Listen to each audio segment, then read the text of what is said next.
কি খবর? তোমার ছোট্ট বাচ্চাটা শরীর কেমন এখন? বউয়ের শোকে দেবদাস হয়ে যাচ্ছে নাকি ছেলেটা আমার? তিনি ম্লান হাসলেন স্বামীর মশকরা ধরতে পেরে। নাবিল উবুর হয়ে শুয়ে আছে, সেভাবে থেকেই বলল। কাটা গায়ে লবণ ছিটানো বন্ধ করো আব্বু, রাগ হচ্ছে আমার। হুহা করে হেসে ফেলল Jasim Ehsan. Don't worry gentleman, I will handle. আমার ছেলের বউকে কতদিন ওই হতচ্ছাড়া আটকে রাখে আমিও দেখব। অবশ্য বিয়েটা করে ফেলে একটা কাজের কাজ করছিস, একদম বাপকা বেটা ধরনের যোগ্য কাজ। উঁচু নাগওয়ালা শ্বশুরের জন্য উচিত হয়েছে। রাহেলা কঠিন চোখে তাকালেন স্বামীর পানে, কটমট করতে করতে বললেন। আরো লাই দাও, দাও আশকারা আরো। বাপ বেটা শুধু নিজেরটাই বোঝো। আমার ভাইয়ের দুঃখটা একবারও নজরে পড়েছে কারো? ভাইজানের মুখের দিকে তাকানো যাচ্ছে না। কতটা কষ্ট পেয়েছেন? আমার ভাইটা আজীবন শুধু কষ্টই করে গেল, সুখ দেওয়ার কেউই নেই। স্ত্রীর ছলছল আবেগ দেখে সতর্ক হয়ে যায় জসিম। ঠেলে ঠেলে হেসে বললেন। আহা, কাদার কি হলো আবার বলো তো? অদ্ভুত মহিলা তুমি। তোমার ভাইকে কিছু বলেছি নাকি আমি? কিরে নাবিল, তোর মামাকে কিছু বলেছি? নাবিল মনের শয়তানি মুখে প্রকাশ না করলেও প্যাঁচ নাকানোর উদ্দেশ্যে বেশ গম্ভীর হয়ে জবাব দেয়। অবশ্যই বলেছ, আলবাদ বলেছ। আমার মা এমনি এমনি এখনো রাগ করে না। মামাকে তুমি মাত্রই হতচ্ছাড়া বলেছ। আমি একজোড়া কান দিয়ে স্পষ্ট শুনেছি তা। ছি, এমন সহজ সরল মানুষটাকে তুমি হতচ্ছাড়া বলতে পারলে? বিবেকহীন মানুষ তুমি। ভাইয়ের দুর্নাম শুনে আম্মুর কেমন লাগবে সেটাও চিন্তা করলে না। আফসোস। আব্বু শুনো, আম্মু দেখেই তোমার এত অত্যাচারের পরেও মুখে কুলু পেটে সব সহ্য করে নিচ্ছে। অন্য মহিলা হলে কত ধানে কত ভাত হয় বুঝতা। জসিম ছেলের বাদরামি ধরতে পেরে বেকায়েদায় দৃষ্টিতে চায় স্ত্রীর তেজি মুখে, জোরপূর্বক হাসার চেষ্টা করে বলে। রাহেলা তোমার ছেলে একটা মির্জাফর। বাবা মার মধ্যে কিভাবে যুদ্ধ লাগিয়ে দিচ্ছে দেখলে? তোমাকে উস্কে দিচ্ছে আর রাহেলা। আমি কিন্তু তেমনভাবে বলিনি, বন্ধু মানুষ তাই একটু ফ্রাঙ্ক হয়ে গেছিলাম। হাসির দরুন জসিমের ক্যামেরা নড়চড় করতেই হুট করেই রাহেলা খেয়াল করে ঘরের তাবৎ জিনিসপত্র ছড়িয়ে ছিটিয়ে পড়ে আছে স্বামীর ফ্ল্যাটের। পেছনের লাগেজ কয়টা নতুন। তিনি সন্দিহান হয়ে শুধায়। কি ব্যাপার? বাসার এই অবস্থা কেন তোমার? আর এতগুলো লাগেজ দিয়ে কি করছো? জসিম তাৎক্ষণিক সতর্ক হয়ে ক্যামেরা নিজের দিকে ফিরিয়ে নেয়, আমতা আমতা করে বলে। লাগেজগুলো ফিরোজ ভাইয়ের। আগামীকাল দেশে যাবেন উনি। ওনার জিনিসপত্রই গোছাচ্ছিলাম দুজন মিলে। রাহেলার কাট কাট প্রশ্ন। ফিরোজ ভাই লাগেজ গোছানোর জন্য তোমার ফ্ল্যাটে এসেছে? তাও এত দূর থেকে? জসিম অনিয়ন্ত্রিত পরিস্থিতি টের পেয়ে তাৎক্ষণিক প্রসঙ্গ পাল্টে বলে। নাবিলের মা, আমার একটু কাজ আছে, রাখছি। ওর দিকে খেয়াল রেখো। বলেই ডুম করে ফোনটা কেটে দিল। রাগে ফোঁসফোঁস করতে করতে ফোনের দিকে চেয়ে রয় রাহেলা। বাবার অবস্থা বুঝে মনে মনে ঠোঁট টিপে হাসল নাবিল। মার পানে চেয়ে চাপা দীর্ঘশ্বাস ফেলে বলল। এখনো বোঝনি? Pretend to be fool sweetheart. তোমার স্বামী সম্ভবত দেশে আসবে খুব শীঘ্রই। তোমাকে সারপ্রাইজ করার জন্য ঢং করছে। বাবার আচরণ লক্ষ্য করছো না? নিজ থেকে অনেক কিছু বুঝে নিতে হয় বোকারমণি। তুমিও অ্যাক্টিং করো অ্যাজ ইফ তুমি কিছুই জানো না। কেউ সারপ্রাইজ দিতে চাইলে সেটা বুঝেও না বোঝার ভান করতে হয়। রাহেলা তীক্ষ্ণ চোখে চাইলেন ছেলের পানে। তুই বুঝলি কিভাবে? Special source. ছেলের পানে অদ্ভুত দৃষ্টিতে চেয়ে থাকে কিছুক্ষণ। নাবিল কপাল চাপড়ায়, দীর্ঘশ্বাস ফেলে বলে। আমার বাপের বেরসিক বউ বিশ্বাস হচ্ছে না নাকি তুমি মানুষটাই এমন? আব্বুর এই বয়সেও কত ডেডিকেশন তোমার জন্য, আর আমার আনরোম্যান্টিক জননীর কোনো প্রতিক্রিয়াই নেই। কই এই খুশিতে দারাজ থেকে 10-12টা শাড়ি অর্ডার করে ফেলবে, পার্লারে গিয়ে একটু যুবতী সাজবে, তা না। ছেলের রোগ সেরে যাবে, তুমি এই মুহূর্তগুলো আর পাবে? Grow up baby. রাহেলা ছেলের কপালে আবারও হাত রেখে বললেন। সারপ্রাইজ আর রইল কই? তুই তো বলেই দিলি। তাছাড়া তোকে এমন অবস্থায় দেখে আমার কোনো সুখ উদযাপন করতে ইচ্ছে করছে না। তুই সুস্থ হয়ে উঠ বাবা। নাবিল জানে উপরে উপরে নির্লিপ্ত ভাব দেখালেও বাবার আসার সংবাদ শুনে মা এখনই 4 রাকাত নফল নামাজ পড়ে ফেলবে। কেঁদে কেটে সৃষ্টিকর্তার নিকট অসংখ্য শুকরিয়া আদায় করবে। ঘর সংসার গোছানো শুরু করবে এখন থেকে বেরিয়েই। আলমারির সবচেয়ে সুন্দর শাড়িটা বের করে এক দৃষ্টে চেয়ে থাকবে নববধূর ন্যায়। হাত বুলাবে সেটায়, হাসবে মুচকি মুচকি। বিয়েতে বেকার বাবার দেওয়া সেই লাল শাড়িটা, সে শাড়ি মা কেবল বাবা থাকলেই পরেছিল। তারপর সেটার কেবল যত্নই করেছে, গায়ে জড়িয়ে মা নষ্ট করেনি। আছে স্বামীর অস্তিত্ব না মুছে যায়। নিস্তৃপ্ত নিশিরে পৃথিবীটা যেন হয়ে ওঠে জনমানবহীন শূন্য খাকা বিচ্ছিন্ন দ্বীপ। কোথাও কোনো হাসির শব্দ নেই, নেই কোনো উৎসব, না আছে পাড়ার মোড়ের সেই বখাটে কুকুরদের দলগুলোর ঘেউ ঘেউ বিচ্ছিরি আওয়াজ। সোডিয়ামের হলদেতে আলোটাকেও কেমন ম্লান আর নিঃসঙ্গ দেখাচ্ছে। একদৃষ্টে চেয়ে থাকলে মনে হয় এক বিষণ্ণ দেহ চরাচরের সকল দুঃখ আগলে একলা দাঁড়িয়ে আছে লক্ষ কোটি বছর ধরে। দুঃখ জমেতে জমতে সে পাহাড় হয়েছে। শেষ রাতে বোধহয় সবাই এমনই করে ক্লান্ত হয়, এমনই করে একলা হয়। জাদুর শহরের প্রতিটা ইট পাথর ঘুমোচ্ছে অঘরে। কেবল রাত জাগা পেঁচা হয়ে জেগে আছে ধরনের সকল দুঃখী মুখেরা। শান্ত আর অবসন্ন কিছু চোখ গভীর করে নিঃশ্বাস ফেলার এই তো সময়। নিশির শেষ প্রহরটা এদের জন্য নয়ন ভেজানোর উপযুক্ত মুহূর্ত। উড়ুর উপর সকল বেদনা সপে আকৃতির জানলার ধারে মোহচ্ছন্ন হয়ে বসে আছে নীরা। দৃষ্টি মরা নদীর মতো শান্ত, মনটা কিশোরীদের মতো অশান্ত। বাবা আজ কদিন ধরে নীরার সাথে কোনো রকম কথা বলছে না, সামনে পড়লেও এড়িয়ে যাচ্ছে। খাবার টেবিলে ওকে দেখতে পেলে অর্ধ খাওয়া অবস্থাতেই উঠে যাচ্ছে মুখ কালো করে। মাও আজকাল কেমন পরপর হয়ে যাচ্ছে, প্রয়োজন ছাড়া খুব একটা কথা বলে না। বাবা মায়ের এহেম দূরের মানুষের মতো আচরণ নীরার ভেতরটা দুমড়ে মুচড়ে দিচ্ছে। এর মধ্যে ফাটল সৃষ্টি হয়। নীরার চোখ ভেসে আসে সদ্য জন্ম নেওয়া অবশ শিশুর ন্যায়। এই রিক্ত রিক্ত দিনগুলো বড্ড নিষ্ঠুর। ভারী একটা শ্বাস ফেলে একধানে চেয়ে রইল পাড়ার মোড়ের ওই মলিন আলোটার দিকে। জানলার জীর্ণ শীর্ণ অন্ধকার কার্নিশটার চেয়ে যত যত দুঃখ বিলাসময় স্থান বোধহয় আর অন্যটা হয় না। দুঃখ ছাড়াও এমনি সময় সেখানে নীরবে একটু বসে থাকলেই অযথাই কত অবান্তর যুক্তিতে দুঃখী লাগে নিজেকে। কেমন অদ্ভুত ক্লান্তি ভর মনে, কি ভয়ঙ্কর মন খারাপ হয়। এই মন খারাপের কোনো হেতু নেই, তবে আপন মানুষদের এহেম অবহেলা আর সহ্য করা যাচ্ছে না। চিৎকার করে কাঁদতে ইচ্ছা করছে নীরার। হৃদয়টা কঠিন হয়ে দেহটা ভার ছেড়ে দিতে চায় শক্ত দেয়ালে। তিমার মতো চেহারাটায় আজ শুধু মলিনতা, দৃষ্টিতে পোগারো নীল ব্যথাতুর অভিমান। ক্ষণে ক্ষণে ফোনে মেসেজ নোটিফিকেশনের শব্দ হচ্ছে। কাঙ্ক্ষিত বার্তা প্রেরকের কথা মাথায় আসতেই স্ক্রিন অন করে তাকায় নীরা। প্রতিদিনকার মতো নাবিলের মেসেজ। ওর ফোনের কোনো প্রকার রেসপন্স নীরা করছে না কদিন ধরেই। ইনবক্সে না ঢুকেই নোটিফিকেশানে দেখে নিল মেসেজগুলো। তুই ঠিক আছিস জান? খাওয়া দাওয়া করছিস তো? মামা তোকে উল্টাপাল্টা আর কিছু বলেছে? তুই অশান্ত নিস না, কটা দিন দে, সব ঠিক হয়ে যাবে। আমার ঘুম আসছে না নীরা, ডেসপারেটলি মিসিং ইউ। প্রসন্ন শ্বাস ফেলে নীরা আজ ফোন করলো ওকে। রিং হওয়া মাত্রই অপর পাশ থেকে রিসিভ হয়। সারা শব্দ না পেয়ে নীরা নিজেই বলে, হ্যালো, শুনছো? ময়না পাখির মতো ওই শুনছো শব্দটাই নাবিলকে দুর্বল করে ফেলল। ভিতরের ক্রোধ দমিয়ে শুধায়, রেসপন্স কেন করিসনি এতদিন? কি দোষ আমার? নীরা অপরাধীর মতো চুপ থাকে কিছুক্ষণ, পরক্ষণেই কথায় প্রত্যুত্তরে উদ্বিগ্ন হয়ে ভিন্ন প্রশ্ন করে, তোমার কণ্ঠটা এমন শোনাচ্ছে, তুমি কি অসুস্থ? নাবিলের কণ্ঠ গম্ভীর শোনালো। আমার প্রশ্নের উত্তরে এটা না। নীরা ফের শুধায়, তোমার জ্বর হয়েছে?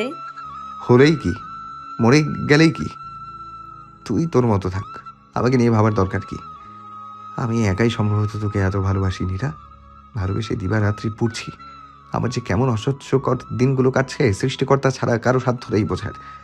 তোর মতো ভালো না বাসা নিঃস্বরাই পৃথিবীর সমস্ত সুখ ভালো থাকা লুফে নেওয়ার জন্য আসে।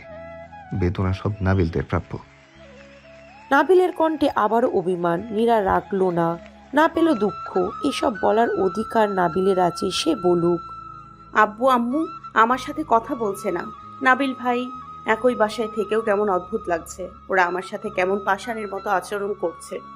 দম বন্ধ লাগছে খুব। আমার একটুও ভালো লাগছে না এখানে। হুট করেই এসব বলে ঝরঝর করে কেঁদে ফেলল নীরা। নাবিল হতভম্ব হয়ে পড়ে ঘটনার আকস্মিকতায়। উদ্বিগ্নতা বাড়ায় তার। উত্তেজিত কণ্ঠে বলে, মন খারাপ করে না, বারান্দায় এসে দাঁড়া, আমার 5 মিনিট লাগবে আসতে। বলেই ফট করে ফোনটা কেটে দিল। নীরা কিছুক্ষণ ভ্রু কুঁচকে চেয়ে রইল ফোনের পানে। রাত প্রায় 3টে বাজে। লোকটা এই সময় আসবে? 5 মিনিট পার না হতেই বাইকের হর্নের শব্দে বারান্দায় ছুটে আসে নীরা। রাস্তার কান্নিসে বাইকের সিটের সাথে হেলান দিয়ে দাঁড়িয়ে আছে তার চিরচেনা পুরুষ। উস্কো খুস্কো এলোমেলো চুলগুলোয় আজ কেমন অপরিপাট্যটা। পরনে সাদা টি শার্টের সাথে কালো ট্রাউজার প্যান্ট, চোখ দুটো রক্তিম। ওকে দেখা মাত্রই পৃথিবীর সমস্ত অসুখ উপেক্ষা করে মিষ্টি করে হাসল নাবিল। ঠোঁটের ইশারায় উড়ালো আদরময় একটা চুমু। নীরা ছলছল কোটর ডিঙিয়ে এবার অগত্যায় বেরিয়ে এলো ভালোবাসার সুখ সুখ ব্যথাতুর অশ্রু।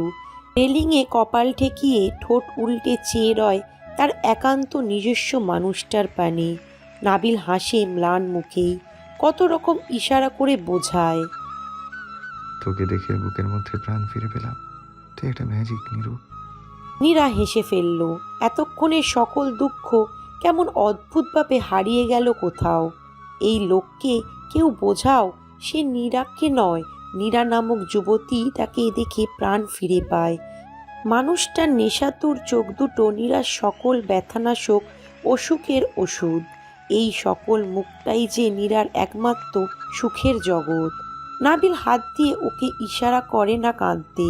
নীরা কাঁদতে কাঁদতেই হাসে। হৃদয়ে জমে থাকা অভিমান অভিযোগের পাহাড় ভেঙে পরক্ষণে সৃষ্টি হয় অন্য এক নরম অনুভূতির। পেলব মুখ হয় আরও উজ্জ্বল। সে উপলব্ধি করে এমন একটা নাবিল জীবনে আছে বলেই হয়তো দুঃখরা নীরাকে ছুতে পারে না। এমন একটা পাগলাটে পুরুষ আছে বলেই মধ্যরাতের সকল মনের অসুখ এক মুহূর্তেই উধাও হয়ে যায়। এমন একটা মানুষ আছে বলেই জীবনের ভারটুকু বড্ড হালকা মনে হয়। সে সামলে নেয় বলেই তো ভালোবাসাকে একটা সাতরঙা প্রজাপতি মনে হয় নীরার, যার ডানায় নির্ভয়ে নিঃসংকোচে নীরা তার জীবনের সমস্ত ভার ছেড়ে দিয়েছে। 1 সপ্তাহ পর, ভাদ্র মাসের রবিবারের গুমোট একটা দিন। ভ্যাপসা গরম পড়ছে কদিন ধরে। রোদের তপ্ততায় ঝলসে তৃষ্ণার্ত পাখির মতো ছটপট করছে ধুলোর শহরটা। মালিবাগের চৌধুরী পাড়ার আজকের সকালটা অন্যান্য দিনগুলোর চাইতে কিছুটা ভিন্ন। পাড়ার মোড়ের চায়ের দোকানে তুমুল আড্ডা জমেছে বহুদিন পর। 1700 শতকের জমিদার পরিবারের পদবিতে নামকরণ করা এই তালিকাটিতে এক সময় অলিতে গলিতে প্রচুর আড্ডার আসর বসত। কালের বিবর্তন আর আধুনিক যুগের ছোঁয়ায় সেসব কোথায় যে হারিয়ে গেল কে জানে। পাড়ায় পাড়ায় দাপিয়ে বেড়ানো শহরের উৎফুল্ল ওই যুবকের দলটা কবে আর কোথায় নিখোঁজ হয়ে গেল কেউ খেয়াল করল না। বয়সের ভার আর দায়িত্বের চাপে ওদের জীবনের সোনালী শৈশব এখন অতীত হয়েছে। ওরা হারিয়ে গিয়েছে গৌতম চট্টোপাধ্যায়ের গানের ওই লাইনগুলোর মতো। নিখিলের প্যারিসে, মইটুল ঢাকাতে, নেই তারা আজ কোনো খবরে। ওরা আজ কোথাও নেই। বুকে অযুত প্রবম্বিত শূন্য শ্বাস টেনে ওরা এই পরিচিত লাইনগুলো এখন শোনেন, দীর্ঘশ্বাস ফেলেন। কোথায় গেল সেই আড্ডা? কোথায় গেল লাঠি লজেন্স? কোথায় গেল ওদের সন্ধ্যার আগে বাড়ির ফেরার তারা? সব কিছুই যেন এখন ঝাপসা পুরনো কথা। সময়ের স্রোত কবে ভাসিয়ে নিয়ে গেল সব কে জানে। এলাকায় কর্তা সমাজেরা উৎসুক হয়ে ভিড় জমিয়েছে শফিকের ছোটোখাটো টঙের দোকানটায়। বছর চারেক পর জসিম এহসানের আগমন তাদের মধ্যে হৈ হৈ উল্লাস উঠিয়ে দিয়েছে। চৌধুরী পাড়ায় জসিমের পরিচিতি ভালো। তিনি দশক পূর্বে ছাত্র অবস্থায় প্রথম পা রেখেছিলেন এখানে। শুরুতে বিশ্ববিদ্যালয় হয়ে থাকলেও পরবর্তীতে কয়েকজন বন্ধু সমিতি একটা আটপৌরে বাসায় ভাড়া আসেন মালিবাগে। সারাদিন পড়াশোনার ঝঞ্ঝাট শেষে সন্ধ্যা থেকে বন্ধুদের সাথে আড্ডা চলত মাঝরাত্রি অবধি। বন্ধু জয়নালের বোনের প্রেমে পড়ার সূত্রপাতও এই এলাকা থেকেই। তাদের ভাড়া বাসার দোতলার ঘরটায় বিকেলে আরবি পড়তে আসতো রাহেলা। সেখান থেকেই তাকে প্রথম দেখে জসিম। শান্ত কপাল অব্দি সফেদ ওড়নাটায় ঘুমটা করে টানা টানা কাজল চোখের মেয়েটিকে প্রথম দেখতেই থমকে গিয়েছিল জসিমের বুক। এক মুহূর্তে মনে বাসা বাঁধা মেয়েটাকে আজীবনের জন্য ঘরে তুলতে কয়েকদিনের মাত্রই প্রেমে বাদ দিয়ে সোজা বিয়ের প্রস্তাব দিয়ে বসলেন বন্ধুকে। বন্ধু বেকার হওয়ার সত্ত্বেও খুব সহজেই মেনে নিয়েছিলেন সেদিন জয়নাল পুরো ঘটনাটাকে। এদিক ওদিক না ভেবেই আদরের বোনকে তুলে দিয়েছিলেন প্রিয় বন্ধুর হাতে। সেই থেকেই স্থায়ীভাবে ওরা চৌধুরীপাড়ার বাসিন্দা। স্বল্পভাষী মিশুক ধরনের জসিম তার বিনয়ী আচরণের জন্য বন্ধুমহলেও ছিল দারুণ পরিচিত। যুবক বয়স থেকে সমাজের বিভিন্ন কর্মকাণ্ডে আবদার রাখার মাধ্যমে নবীন থেকে প্রবীণ সকলের ভালোবাসা পেয়েছেন তিনি। তাই তার অনুপস্থিতিতে এত বড় ডুপ্লেক্স বাড়িতে নাবিল আর তার মা নিরাপত্তা নিয়ে বেগ পোহাতে হয়নি কখনো। বাবার মতো শান্তশিষ্ট না হলেও নাবিলের পরিচিতিও তার বাবার মতোই। এলাকার সামাজিক বিভিন্ন কাজ সংস্থাগুলোতেও অবদান রাখার মাধ্যমে বাবার পরিচিত সে নিজেও ধরে রেখেছেন এ যাবৎকাল।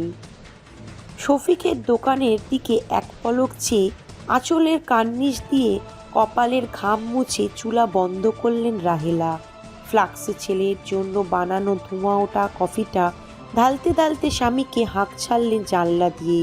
জসিম এহসান আড্ডার মাঝখানে রান্নাঘরের দিকে চাইলেন সাড়া দেওয়ার দৃষ্টিতে। তুমুল হইচই আর হাসির সুরের মধ্যেও শুনতে পেলেন স্ত্রীর সেই আহ্বান। হাসলেন মৃদু। আড্ডায় সাময়িক ইস্তফা টেনে চায়ের কাপে শেষ চুমুক বসিয়ে উঠে দাঁড়ালেন। এমনই সময় দুপুর 12টার আগে ঘুম ভাঙল না অশান্ত নাবিলের।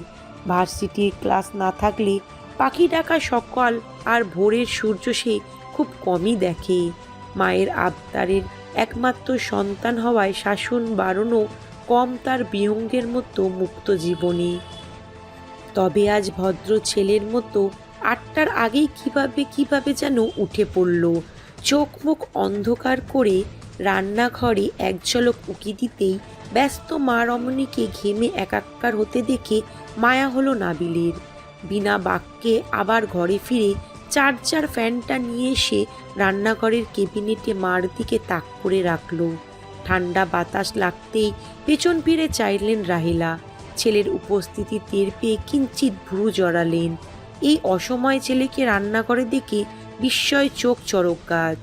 কাছে এসে উদ্বিগ্ন হয়ে হাত ছোঁয়ালেন ছেলের কপালে গলায়। নাবিল ঘুমু ঘুমু চোখ বুজে ঠোঁট মিলিয়ে হাসে ঈষৎ। হাই তুলতে তুলতে শুধায়, আব্বু কই? আর কোথায়, উঠেই তো শফিকের দোকানের আড্ডায় তো ডাকলাম তো, চা শেষ না করে আসবে বলে মনে হয়। পাড়ার লোকগুলোও আছে, এরা এই লোককে পেলে আর কিচ্ছু বুঝে না। নাবিল সেসব আলাপ উপেক্ষা করে আপন ধান্দায় ফিরল। কখন যাবে মামাদের বাসায়? রাহেলা কপালে বিস্ময়কর ভাঁজ ফেলে তাকালেন ছেলের পানে।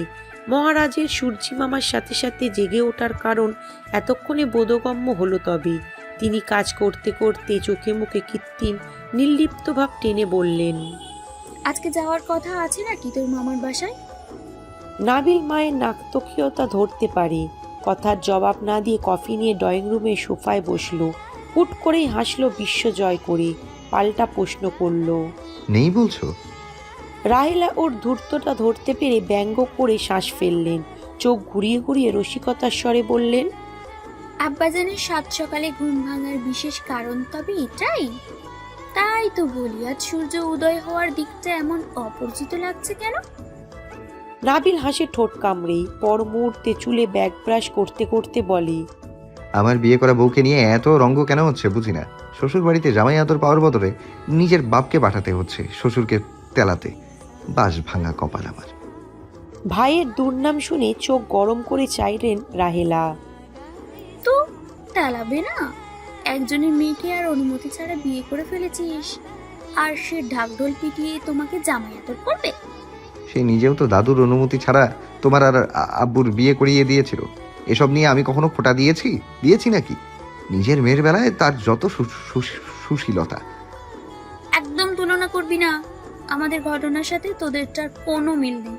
তোর বাবার পরিবার আমাকে সহজে মেনে নিত না, বুঝেই সে আমাকে এভাবে বিয়ে করেছে।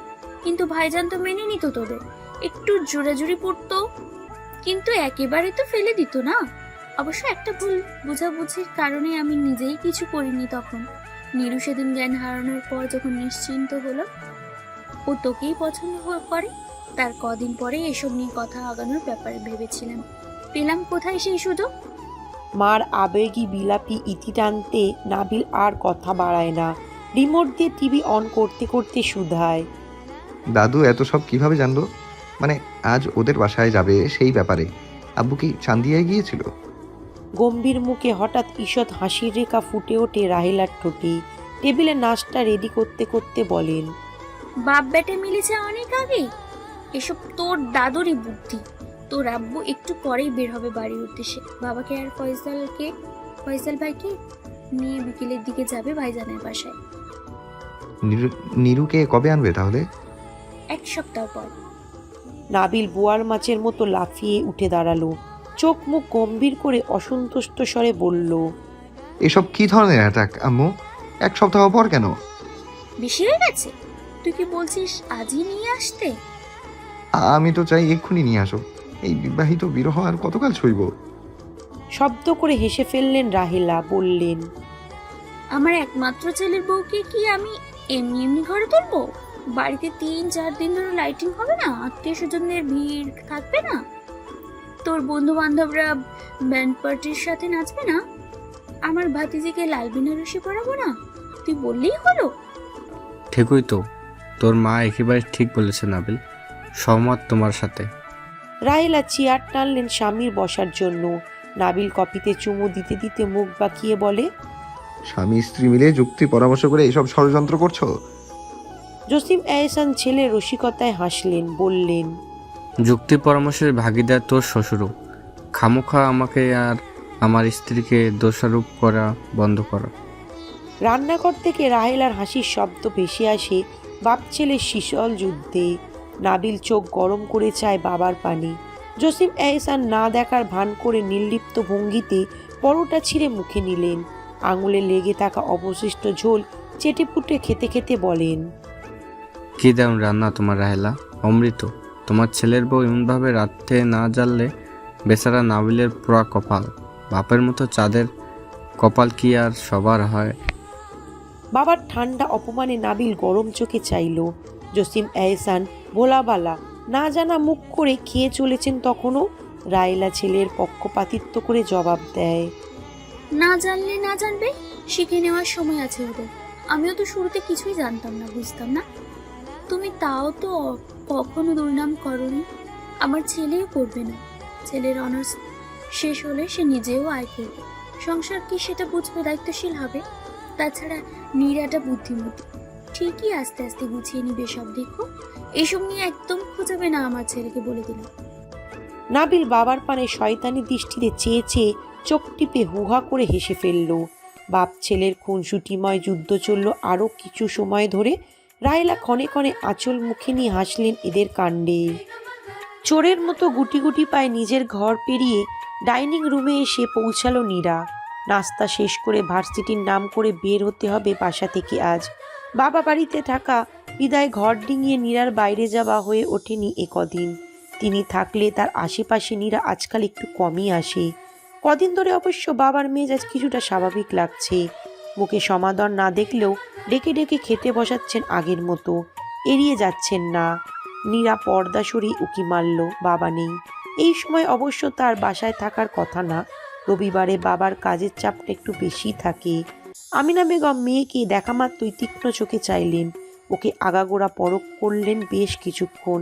নীরা আড়ালে আড়ালে ভীত চোখে চায় মায়ের পানি। মায়ের তাকানোর ভঙ্গি দেখে মনে মনে উদ্বিগ্ন হয় আসন্ন বিপদ ভেবে। চেহারার এই অবস্থা কেন তোর? রাতে ঘুমাস না বাদর মেয়ে? নীরা ভোলাবালা মুখ করে চায় মায়ের পানে, নিচু স্বরে জবাব দেয়। ঘুমাই তো আম্মু। আমিনা তেজি দৃষ্টিতে তাকালেন ফের। ঝনঝন করে শব্দ তুলে কাজ করতে করতে ঝাড়ি দিয়ে বললেন, একদম নাটক করবি না আমার সামনে। ভুল করে অনুশোচনা হওয়ার কোনো নাম নেই। আবার শোক পালন করা হচ্ছে রাত জেগে। ভাবখান তোদের এমন যেন বাবা মারই দায়ী সব কিছুর জন্য। একা তোদেরই পছন্দ আছে, মন খারাপ আছে, চোখে নিষ্ঠা করে রেখেছে কেমন দেঝো মেয়েটা, পাতিলের তলার কালির মতো লাগছে দেখতে। তীব্র অপমান অপবাদে নীরা হৃদয়টা ভেঙে আসে। মাথায় নুয়ে মুখে আধার নামিয়ে বসে রয় চুপচাপ। পরক্ষণেই চেহারা পর্যবেক্ষণ করতে ফোনের ক্যামেরা অন করে নিজেকে চায় একটু।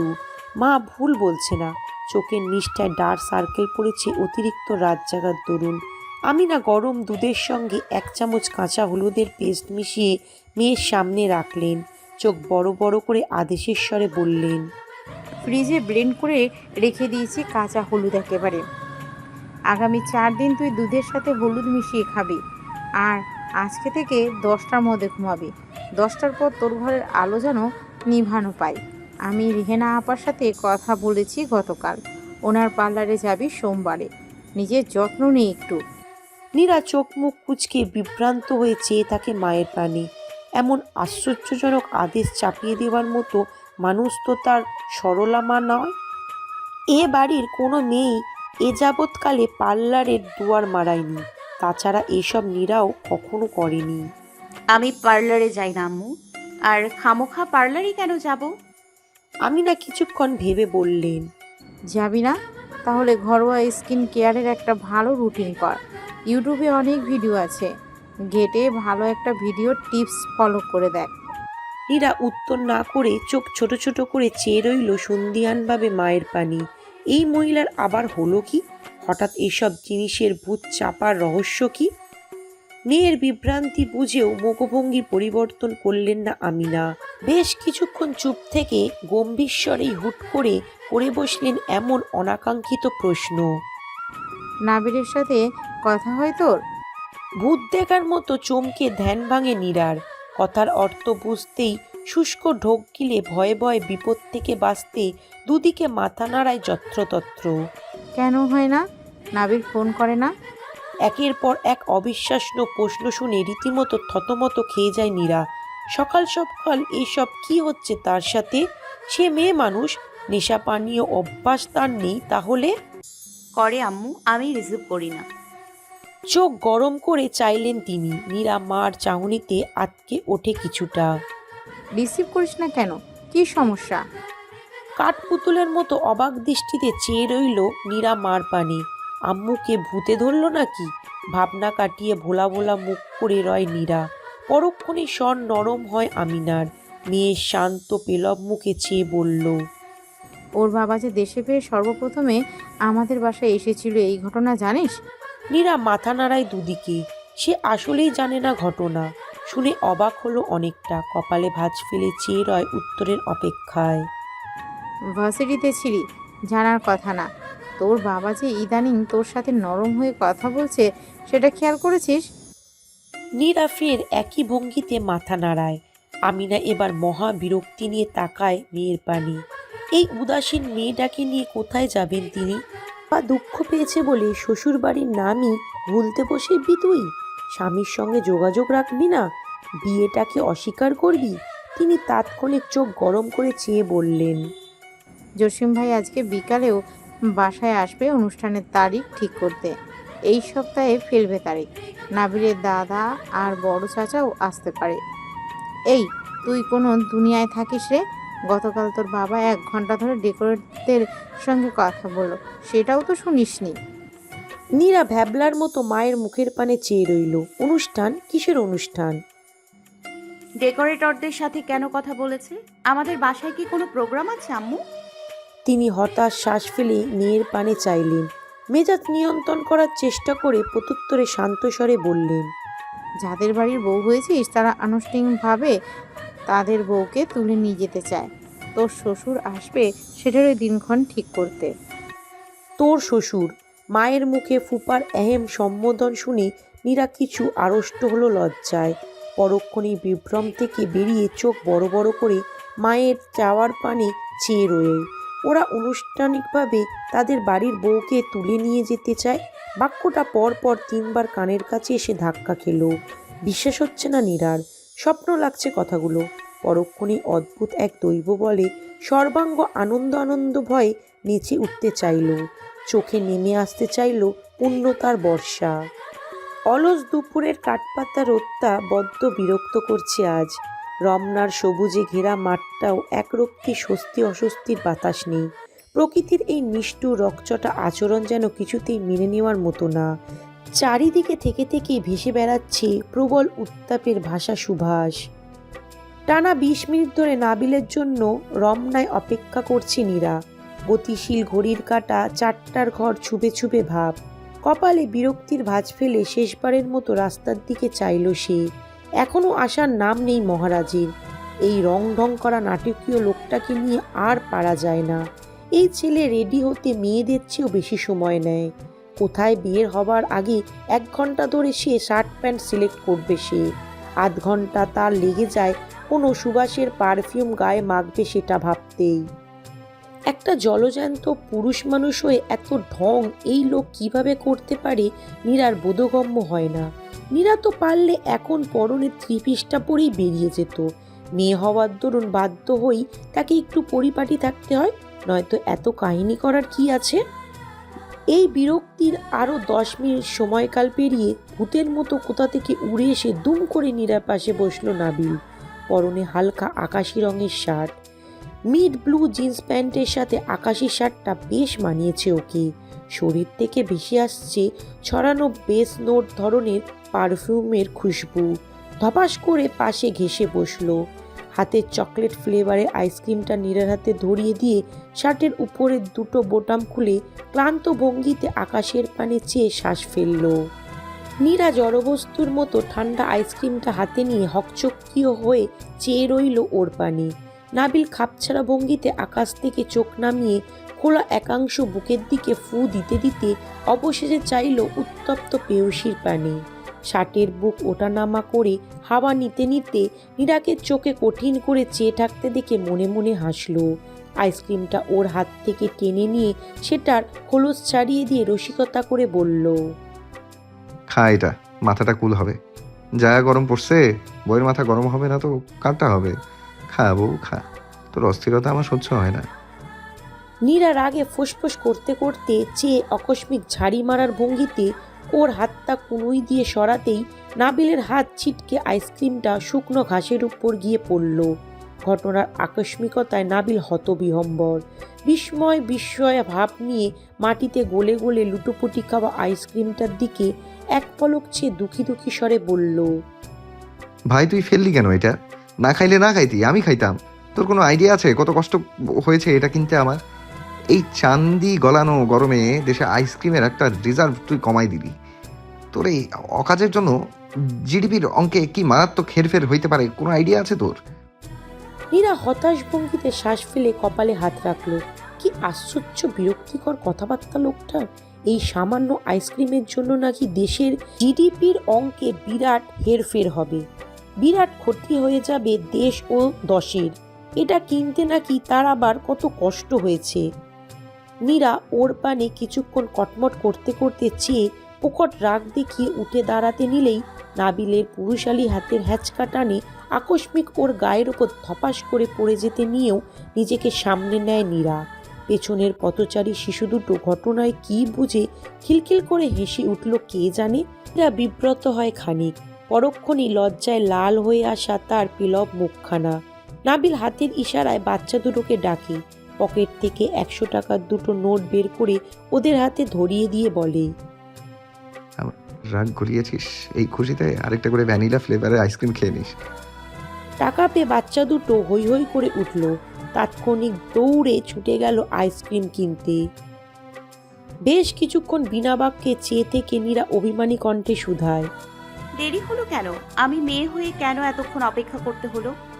এতক্ষণ ধরে গরমে বসে থাকা যায়? তোমার কাহিনী দেখে মনে হচ্ছে আমি তোমার প্রেমিক আর তুমি আমার প্রেমিকা। রূপসী প্রেমিকার দেরি হওয়া নিয়ে কোনো আক্ষেপ থাকতে নেই আমার, তাই গায়ে লাগছে না আমার অপেক্ষা, তাই না? নাবিল ওর রাগি রাগি মুখে কিছুক্ষণ চেয়ে থেকে হুহা করে হেসে ফেলল আকস্মিক। হেসে গড়াগড়ি খাওয়ার মতো অবস্থা ওর।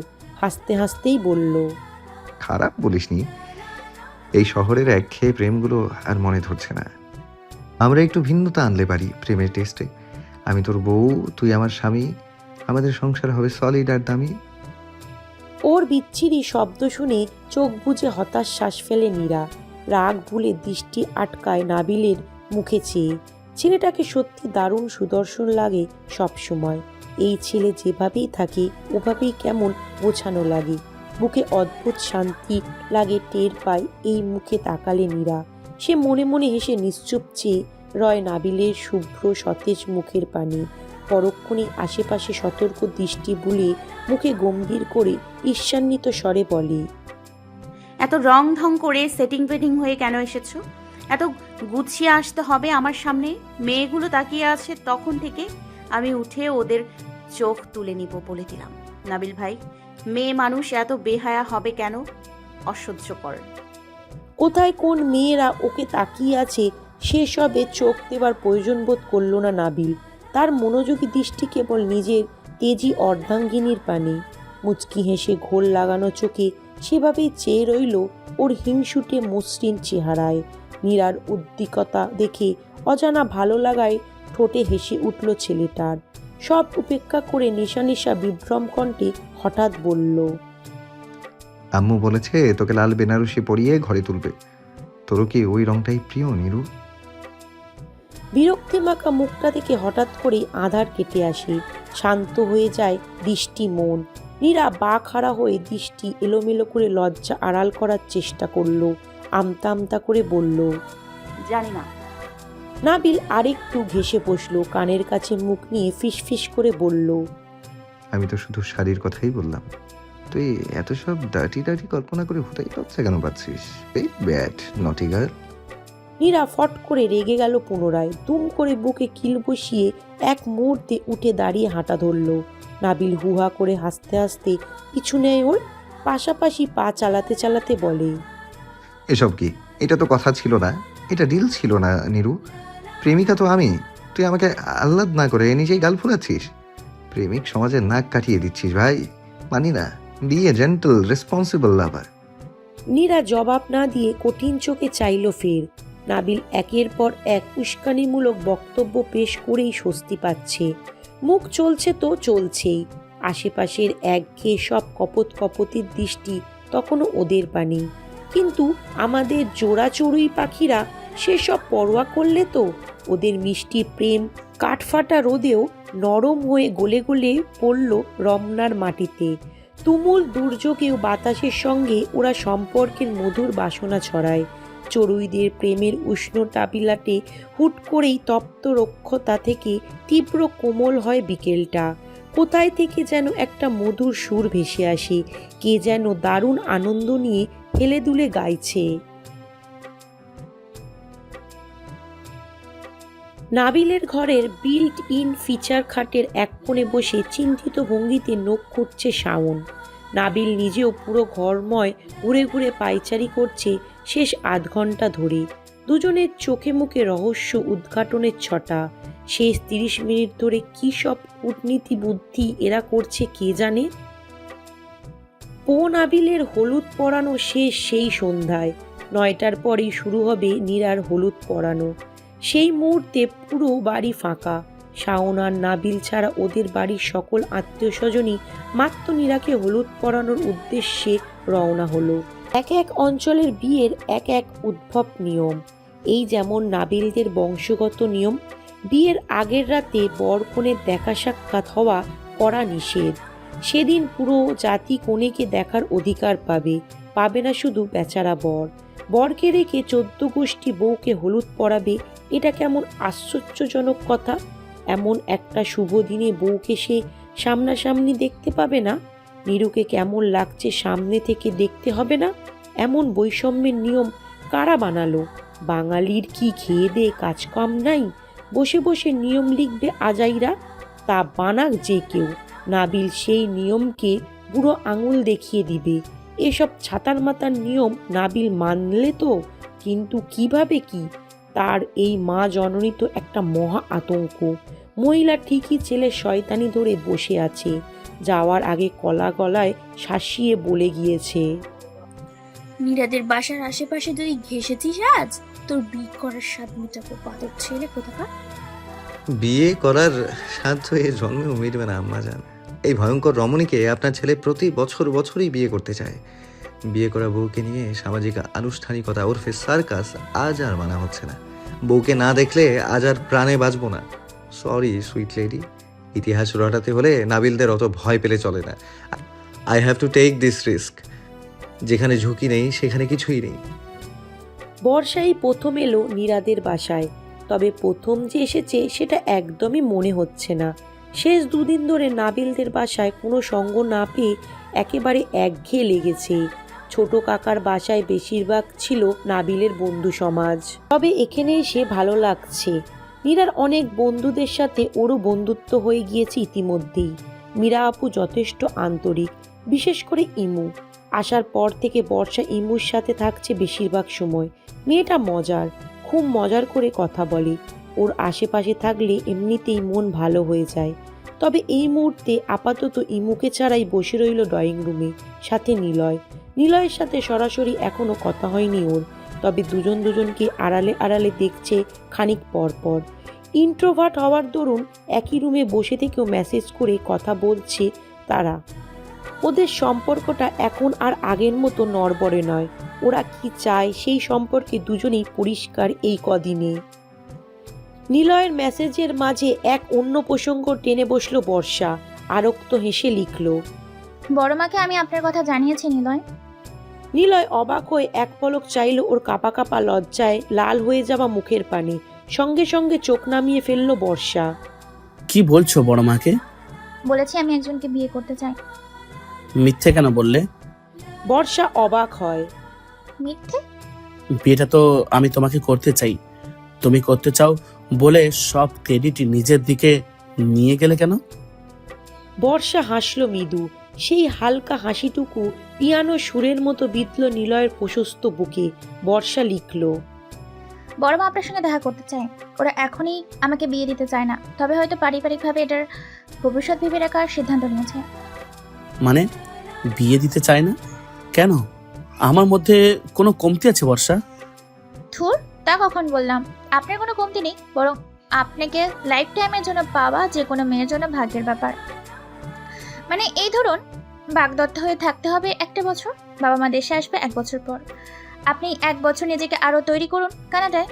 সঙ্গে সঙ্গে নিলয়ের শ্যামলা মুখটায় আধার নেমে আসে। বর্ষা খেয়াল করে তা। অনেকটা সময় ধরে নিলয়ের শ্যাম অভিমানী মুখটার থেকে ভীষণ টান টের পায় মেয়েটা। অসম্ভব মায়া লাগলো লোকটার জন্য। ঘর থেকে ইরফান চলে যেতেই বর্ষা সাহস করে নিলয়ের কাছাকাছি, অথচ একটু দূরত্ব মিটিয়ে বসে।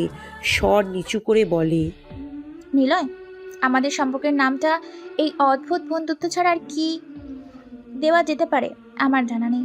আপনাকে আমার প্রেমিক ভাবতেও না মোটেও ভালো লাগছে না। আপনি আজীবন আমার সঙ্গে থাকলেও এই বন্ধুত্ব নামটা আমি বহন করতে চাই। পৃথিবীর সকল সম্পর্কের নাম যে প্রেম হতে হবে এমন তো কোনো কথা নেই। আপনার সাথে কথা বলে সময় কাটিয়ে যে নিরাপত্তা আমি পাই সেটা আমি অন্য কোথাও পাইনি। আপনি বেস্ট ফ্রেন্ডের মতো কমফোর্টেবল। এই যে ইদানিং আমি সেদে সেদে আপনার সাথে এত কথা বলি, ফোনে খিলখিলিয়ে হাসি, এই ব্যাপারগুলো আমার মধ্যে আগে ছিল না। বিশ্বাস করুন, সব কিছু আপনার সঙ্গের জাদুঘর।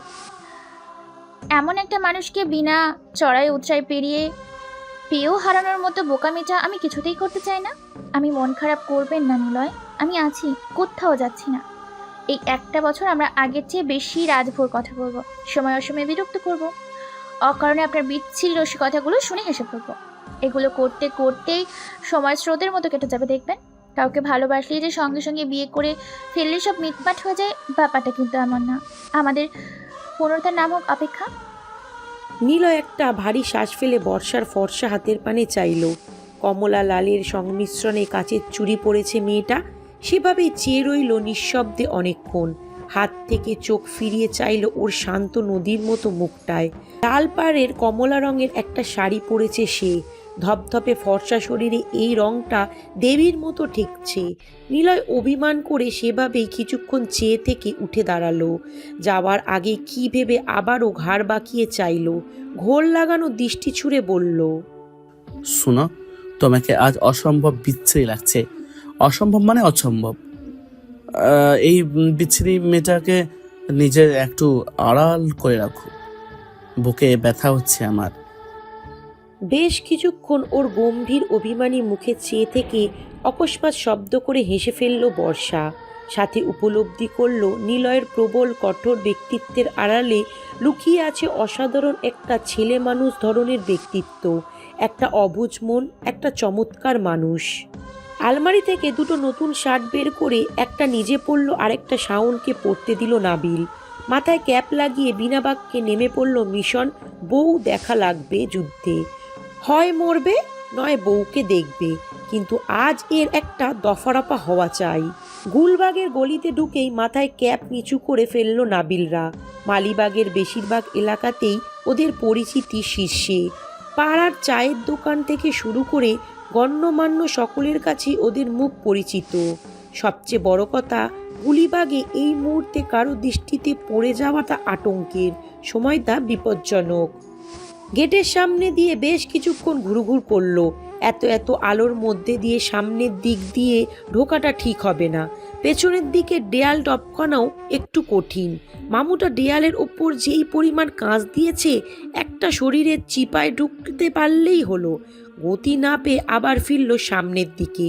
শাওন আড়মোড়া ভেঙে হাই তুলতে তুলতে পিছনে ঘুরে তাকাতেই মাথায় বজ্রপাত হলো। তাৎক্ষণিক নাবিলের হাত টেনে সরে দাঁড়ালো নিরাপদ দূরত্বে।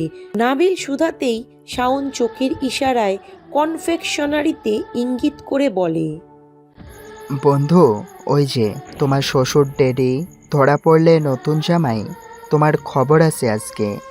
জয়নাল শিকদার কিছু একটা কিনে বিল মিটাচ্ছে দোকানের। নাবিল সেদিকে চেয়ে সতর্ক স্বরে বলল, মামু বাড়িতে নেই, এই চান্সে ঢুকে যাই আয়। শিকদার বাড়ির চৌকাট পেরাতেই কাঁচা হলুদ আর বাহারি রকমারি রান্নাবান্নার দারুণ সুবাস ভেসে আসছে। চারিদিকে মম করছে মন মাতানো রজনীগন্ধা, গাঁদা আর গোলাপের সুরম্ভিত ঘানে। ফুলে ফুলে সেজেছে অল্প বয়সী তরুণীরা। ঘরময় দৌড়াদৌড়ি করছে ছোট্ট ছোট্ট শিশুরা। নাবিলরা ভিড় ডিঙিয়ে প্রথমে নীরার ঘরে উকি মারল। কেউ নেই বুঝতেই ঘরে ঢুকলো। ভেতরে ঢুকেও কাউকে দেখতে পেল না। শাওন ফ্যাট ছেড়ে কান্ত ভঙ্গিতে খাটের উপর বসতে বসতে বলল, একটু রেস্ট নেই তোর বউয়ের ঘরে। মামা, যা গরম পড়ছে, নীরার রুমটা ঠান্ডা আছে, ভালো ন্যাচারাল এসি। বলেই খাটের ওপর ক্লান্ত ভঙ্গিতে গা এলিয়ে দিল শাওন। নাবিল সজোরে কোমলে লাথি মেরে বলল, উঠ শালা, এই ঘরে রেস্ট নেওয়ার অধিকার শুধু আমার। শালার ভাই, খাট থেকে নাম। আমার নরম বইয়ের খাটে তোর হাড্ডির মতো শরীর লাগলে ঠোসা পড়বে আমার। উঠ। শাওন কোমরে হাত দলতে দলতে মুখ ভেঙিয়ে রসিয়ে রসিয়ে বলল, কি আমার নরম দেহের বেডা তুমি? তুই নিজেই তো একটা গন্ডার, ভণ্ড কোথাকার। এমনিতেই আত্মা কাঁপাকাঁপি অবস্থা ভয়ে, তার উপরে এই পাঠার যত অত্যাচার। বন্ধু বলেই পারো, বউ হলে অন্যভাবে সাইজ করে দিত। ঠাডা পড়বে তোর উপরে হারামি। এত বড় রিস্ক নিয়ে সঙ্গ দিলাম, মির্জাফর হালা। তুই মায়া কইরা একটা রেড বুলও খাওয়াইলি না। পেছনে 35 ডিগ্রি অ্যাঙ্গেলে রেড বুলের ক্যান সিল মেরে দিব তোমায়। রেড বুল তোমার শ্বশুর রেডি করে রাখছে এখানে। তোর শ্বশুরের তো রাখা উচিত ছিল। বলে নিজেই হাসতে হাসতে ঘাড় ঘুরালো। দরজার পানে চোখ যেতেই বিস্ময় চোখ আকাশে শাওনের। নাবিল তখনও মনোযোগীর সহিত চোখ বুলোচ্ছে প্রেয়সীর যত্নে গোছানো ঘরটায়। ভাবতেই কেমন ভালো লাগছে। কাল থেকে মেয়েটা টুকুর টুকুর করে ওর ঘর গোছাবে, নিরুটা সংসার করবে, বাচ্চা সামলাবে, ওকে সামলাবে। আহা, কি চমৎকার ব্যাপার! শখের রমণী শখের সংসার গোছাবে। এই দিনগুলোর আশাতেই তো পৃথিবীর সকল অবিবাহিত পুরুষদের টিকে থাকা। এসবের জন্য তো নাবিলের বেঁচে থাকা। শাওনের কোমরে গুতাগুতি শুরু করছে কখন থেকে। শাওনের খোঁচাখুচিতে শেষমেশ বিরক্ত হয়েই ফিরে তাকায় নাবিল। শাওনের পিঠে একটা কিল বসানোর বদলে দরজার পানে ইমুকে কোমরে হাত দিয়ে দারোগা ভঙ্গিতে দাঁড়িয়ে থাকতে দেখে মুহূর্তেই মাথায় বজ্রপাত হলো নাবিলের। ইমুর হেলদোল নেই। মনে মনে হেসে ফেটে পড়লেও মুখে গুরুতর অপরাধী ধরার ভঙ্গিতে চেয়ে রইল। ওদের অবস্থা বুঝে ভীষণ মজা পাচ্ছে মেয়েটা। গম্ভীর মুখে ঘরে ঢুকে বেনি করে রাখা চুল ঘুরাতে ঘুরাতে চাইল ব্যঙ্গ করে।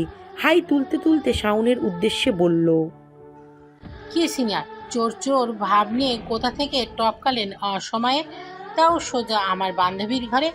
যখন টপকালেন তখন শব্দ দূষণ হয়েছে নিশ্চয়।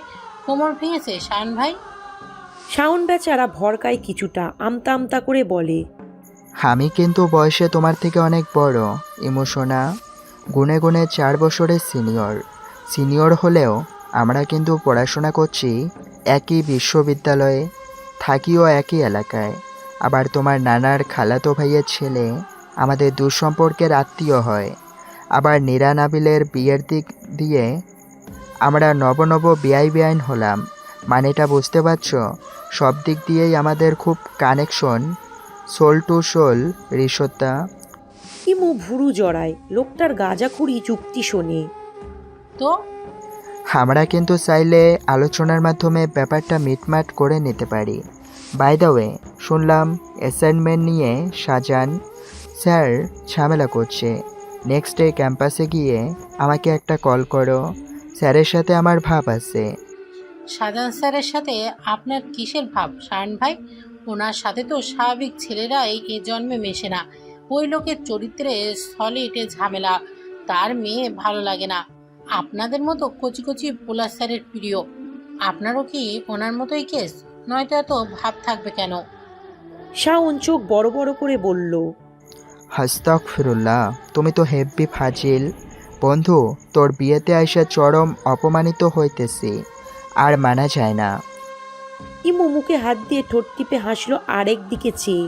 নাবিল আত্মবিশ্লেষণের ভঙ্গিতে কিছু বলতে যাবে, তার আগে ইমু হাত দিয়ে থামিয়ে বলল, ডোন্ট ওয়ারি, আপনার ব্যাপারটা আমি লেনদেন করে চুকিয়ে নেব ভাই। সম্পর্কটা শালিতলা ভাইয়ের সিক্রেট থাকবে, কিন্তু ওনার সঙ্গে আমার বহু পুরনো ব্যক্তিগত বোঝাপড়া আছে। সরি ব্রাদার, ওনাকে ছাড়ছি না, অসম্ভব। শাওন নাবিলের পানে চেয়ে শুষ্ক ঢোক গিলল একটা। নাবিল দৃষ্টি দিয়ে কিছু একটা বুঝিয়ে অতি সম্মতির স্বরে বলল, ঠিক আছে বনু, লেনদেনের বিষয়টা ভাইয়া মাথায় রাখলাম। সেটা কড়ায় গন্ডায় উসুল করার সুযোগ তোমার আছে। তোমরা নিজেদের মধ্যে বোঝাপড়া সেরে নাও। আমি তাহলে আমার উদ্দেশ্য সফল করে আসি। বেস্ট অফ লাক বন্ধু। শাওনের কাঁধে হাত রেখে ঠোঁট টিপে হেসে প্রস্থান নিল নাবিল। নাবিল চলে যেতেই ইমু ঠোঁট বাঁকিয়ে তাচ্ছিল্য ভঙ্গিতে হাসলো। 2 হাত বুকে ভাঁজ করে শাওনের চারদিকে ঘুরে ঘুরে ভাব নিয়ে বলল, সো মিস্টার শব্দ দূষণ প্রতিকারক, দ্য নয়েজ পলিউশন স্পেশালিস্ট, আজকে তবে উচ্চ শব্দ প্রতিকার করতে এসেছেন।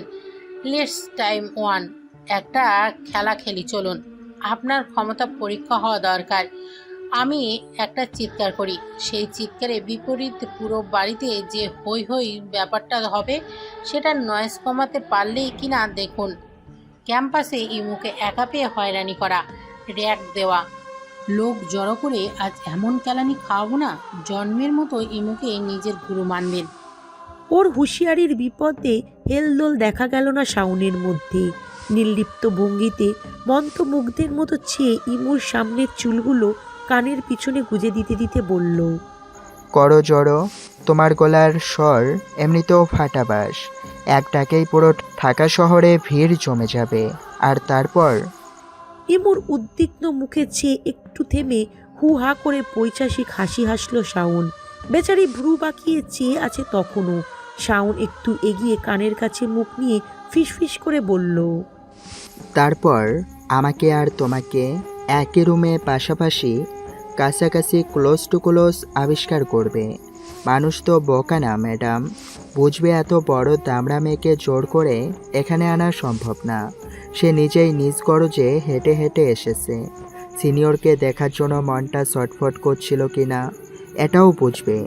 তুমি ফোন করে আমাকে আসতে বলেছ। প্রাপ্তবয়স্ক যুবক যুবতীদের একই ঘরে একসাথে দেখলে দুষ্টু বাঙালি আবার বাড়াবাড়ি ধরনের গল্প বানিয়ে ফেলে। বাঙালি জাতটাই এমন নটি, মানে হিসেবটা বুঝতে পারছো ইমু পাখি? কেলানি খাওয়াতে গিয়ে বদনাম রোটারোটির মতো ঘটনা ঘটে যাবে। পৃথিবীতে সব কিছুই খুব সহজে পেতে নেই।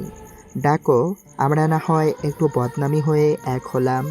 সিনিয়রের জন্য লাগলো না হয় একটু কেলেঙ্কারের ছোঁয়া। ইমুর পবিত্র চরিত্রে খুব একটা সমস্যা বোধ হয় হবে না। চলো খেলি তোমার খেলাটা।